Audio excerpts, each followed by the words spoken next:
শেখ মুজিবুর রহমানকে আজকে 15 আগস্টে হত্যা করা হয়েছিল, বিদায় করে দেওয়া হয়েছিল।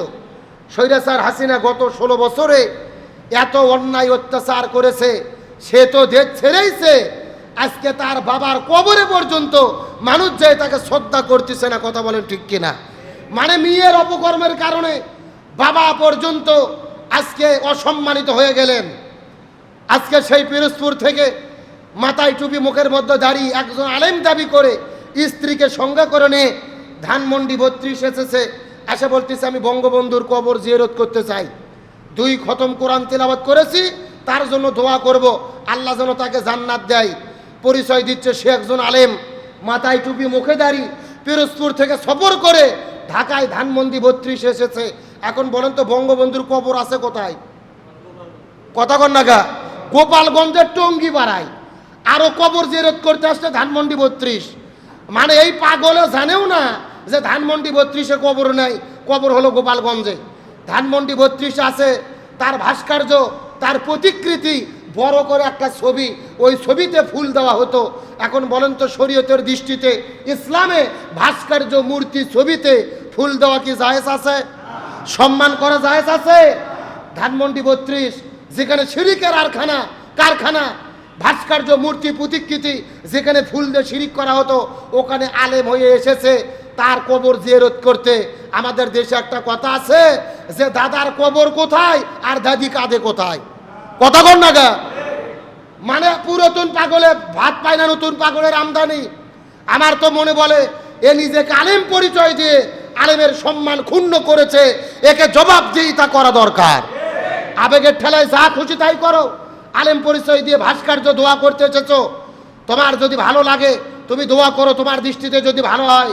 তবে আলেম পরিচয় দিয়ে এমন ব্যক্তির জন্য দোয়া করতে এসেছো, ভাস্কর্য, মূর্তি, ইন্না শিরকা লা জুলমুন আযীম, শিরিক হলো মহা জুলুম। কোরআনে আল্লাহ বলেছেন আল্লাহ সব গুনাহ মাফ করে, তবে শিরিকের গুনাহ মাফ করে। আসলে সমস্ত পাগলের ধান্দা হলো ভাইরাল হওয়া। কথা বল না গা? ভাইরাল হওয়ার ধান্দায় পৃথিবীতে কে যে কি করতেছে তার কোনো ঠিক নাই। কত বড় বড় এমপি, মন্ত্রী, নেতা পালিয়ে চলে গেছে, আর তুমি পিরোজপুর থেকে আসছো ঢাকায় দৌড়ে। বাপ দাদার কবরের খবর নাই, তুমি আসছো ভাস্কর্যর খবর নিতে। এগুলোর আসলে আলেম নয়, এরা হলো সবচাইতে বড় জাহেল আর মূর্খ। ভাইরাল হওয়ার ধান্দায় সব কিছু করে না। আর বর্তমানে তামাম পৃথিবীতে সবচাইতে বড় ফেতনার নাম হলো দাজ্জালের ফেতনা। AI একটা অ্যাপ নেমেছে, ফেসবুক, ইন্টারনেটের মধ্যে যত ভিডিও দেখা যায় এর অধিকাংশ ভিডিও 1 নম্বর ভিডিওর চাইতে 2 নম্বর ভিডিও বেশি। কথা কর না কে?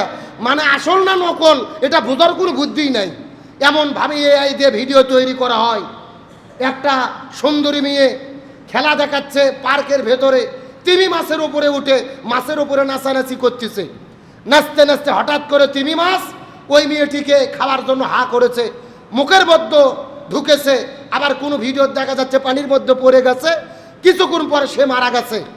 আবেগে জাতি ফেসবুকে প্রচার করলেন যে মেয়েটি 12 বছর ধরে এই তিমি মাছটাকে সন্তানের মতো লালন পালন করেছে, আগলিয়ে রেখেছে, খেদমত করেছে, বড় করেছে, আজকে তিমি মাছটাকে খেয়ে ফেললো, হত্যা করলো, মেরে ফেললো, এই বলে ভিডিও ভাইরাল করতেছে। অথচ নিউজ বলতেছে এটা আসলে AI দিয়ে বানানো ভিডিও, সত্য ভিডিও নয়। আমরা সত্য মিথ্যা বুঝি না, যা পাই তাই প্রচার করি, এমন একটা রোগ আমাদের মধ্যে আছে না নাই? অথচ রসুল বলেছেন একজন ব্যক্তি মিথ্যাবাদী হওয়ার জন্য এতটুকুই যথেষ্ট যে সে যা শুনলো তদন্ত না করে আর একজনের কাছে প্রচার করে দিল। এগুলো সবচাইতে বড় মিথ্যাবাদী। এ সবচাইতে বড় কি? আর যে AI প্রযুক্তি নেমেছে, দাজ্জালের ফেতনা, সঠিক না ব্যাঠিক, ভালো না মন্দ বোঝারও বুদ্ধি নাই।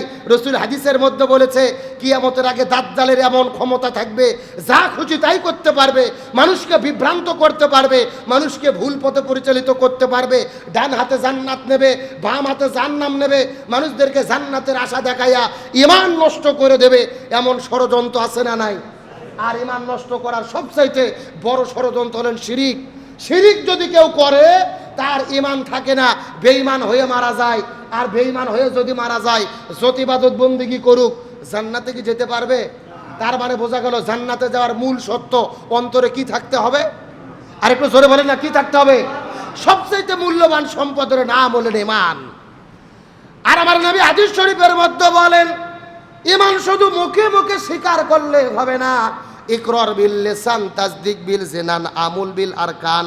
ঈমান হলো ওই জিনিস, এক নম্বর ইকরার বিল লিসান, মুখের মাধ্যমে স্বীকার করতে হবে। দুই নম্বর তাসদিক বিল জিনান, অন্তরের মাধ্যমে বিশ্বাস স্থাপন করতে হবে।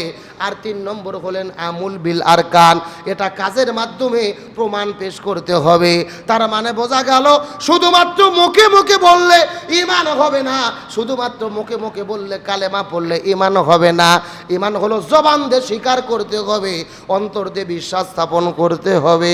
আর তিন নম্বর হলো কাজের মাধ্যমে এই জমিনের মধ্যে প্রমাণ পেশ করতে হবে। আমার বন্ধুগণ, মুসলমান ভাইরা গভীর মনোযোগ লক্ষ্য করুন। এই জন্য আল্লাহর কোরআন ডাকতে বললেন, আমিনু কামা আমানান নাস, তোমরা ঈমান গ্রহণ করো যেমন ভাবে মানুষেরা এই দুনিয়ার মধ্যে ঈমান গ্রহণ করেছে। এই জায়গার মধ্যে মানুষেরা বলতে আল্লাহ তাআলা কাদেরকে বোঝাইছে? তাফসীরের মধ্যে পাওয়া যায় এই দুনিয়ার মধ্যে নবী রাসূলেরা যেইভাবে ঈমান গ্রহণ করেছে তোমরা সেইভাবে ঈমান গ্রহণ করো। কিছু কিছু মুফাসসিরগণ বলেন সাহাবীরা যেমনভাবে ঈমান গ্রহণ করেছে এই জমিনের ভেতরে তোমরা তেমনভাবে ঈমান গ্রহণ করো। আর ঈমান গ্রহণ করার পরে ঈমানের মজা যে একবার বুঝতে পেরেছে, ঈমানের স্বাদ যে একবার বুঝতে পেরেছে, ওই ঈমানটা মুখের মধ্যে নিয়ে হাসতে হাসতে তারা জীবন দিয়েছে, কিন্তু জালেমের কাছে মাথা নত করে। এই দুনিয়ার মধ্যে ইসলামের প্রথম শহীদ আমাদের নবী পৃথিবীতে আসার পরে ইসলামের প্রথম যিনি শহীদ হয়েছিলেন তিনি কিন্তু একজন ছেলে ছিলেন না, তিনি হলেন একজন মহিলা সাহাবী, যার নাম হলেন হযরত সুমাইয়া রাদিয়াল্লাহু তাআলা আনহা। আমার নবীর প্রতি ঈমান গ্রহণ করার কারণে, আল্লাহর প্রতি কালেমা পড়ে মুসলমান হওয়ার কারণে সুমাইয়া রাদিয়াল্লাহু তাআলা শুধুমাত্র একাই তিনি কালেমা পড়ে মুসলমান হন নাই, তার একটা ছেলে ছিলেন যার নাম হলেন হযরতে আম্মার রাদিয়াল্লাহু তাআলা। 18 বছর বয়সে এই যুবককে সঙ্গে করে নিয়ে সুমাইয়া যখন কালেমা পড়ে মুসলমান হয়ে গেলেন, আবু জেহেলের কাছে খবর পৌঁছে গেলেন যে সুমাইয়া তার পরিবারকে নিয়ে কালেমা পড়ে মুসলমান হয়েছে, ঈমান গ্রহণ করে ফেলেছে। আবু জেহেলের বাচ্চারা হযরত সুমাইয়াকে গ্রেফতার করে ফেললেন। সুমাইয়ার সঙ্গে তার ছেলে ছিল হযরতে আম্মার রাদিয়াল্লাহু তাআলা। দুইজনকে গ্রেফতার করার পরে মরুভূমির মধ্যে নিয়ে যাওয়ার পরে হযরতে সুমাইয়ার হাত পা গুলো বেঁধে ফেললেন। আম্মার রাদিয়াল্লাহু তাআলার হাত পা গুলো বেঁধে ফেললেন। সুমাইয়াকে বেঁধে ফেলার পরে আম্মারকে ডাকতে বলে, আম্মার কালেমাটা ছেড়ে দাও, মুহাম্মদকে তোমরা গালি দাও, কালেমাটা ছেড়ে দাও। কালেমাটা যদি না ছাড়ো তোমাকে এবং তোমার মাকে দুনিয়ার মধ্য থেকে বিদায় করে দেওয়া হবে। আম্মার কালেমা ছাড়ে না। হযরত সুমাইয়া রাদিয়াল্লাহু তাআলা আনহা ইসলামের প্রথম শাহাদাতকারিনী মহিলা, সেও কালেমা ছাড়ে না। ওই আবু জেহেলেরা ওই সুমাইয়া আর আম্মারের হাত পা গুলো বেঁধে ফেলার পরে আম্মারকে ডাকতে বলে, আম্মার যদি তুমি কালেমা না ছাড়ো তোমার চোখের সামনে তোমার মা তার শরীরের সমস্ত কাপড় চোপড়গুলো খুলে তাকে অঙ্গ করে ফেলা হবে। আমার বন্ধুগণ, মুসলমান ভাইরা গভীর মনোযোগ লক্ষ্য করুন।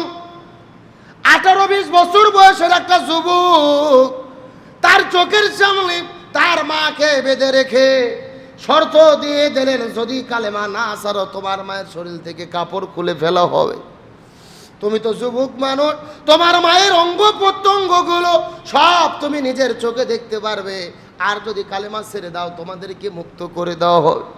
হযরত সুমাইয়া রাদিয়াল্লাহু তাআলা আম্মারকে ডাকতে বলে, এ ছেলে আমাকে উলঙ্গ করে ফেলো আর দুনিয়ার মধ্য থেকে বিদায় করে ফেলো। খবরদার খবরদার খবরদার, কখনোই তুমি কালেমা ছাড়বা না, ঈমান হারা হবে না।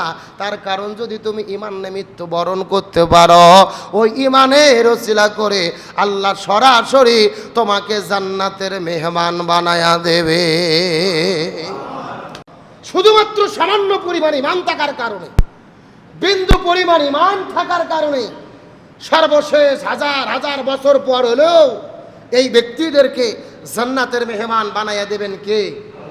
আর আল্লাহ তাআলা যে ছোট ছোট ঘর দেবেন, এক একটা ঘরের দৈর্ঘ্য প্রস্থ আয়তন এই পৃথিবীর চাইতে 10 গুণ বড়। চিৎকার করে বলেন না আল্লাহু আকবার। আমরা এমন জান্নাতে যেতে চাই কি চাই না? আরো জোরে বলেন। যদি ঈমান গ্রহণ করি, ঈমান নিয়ে মৃত্যুবরণ করতে পারি, তাহলে জান্নাতের স্বাদ গ্রহণ করতে পারবো। ঈমান যদি না থাকে, জান্নাতের স্বাদ পাওয়া কি যাবে? জান্নাতে যাওয়া যাবে? আপনার মাথা যত বড় টুপি থাক, মুখে যত বড় দাড়ি থাক, আপনি বড় আল্লাহওয়ালা বলে দাবি করেন, ঈমানে যদি পাকাপোক্ত না হতে পারেন, আপনার দাড়ি টুপি পাঞ্জাবি জুব্বা আপনাকে জান্নাতে দিতে পারবে?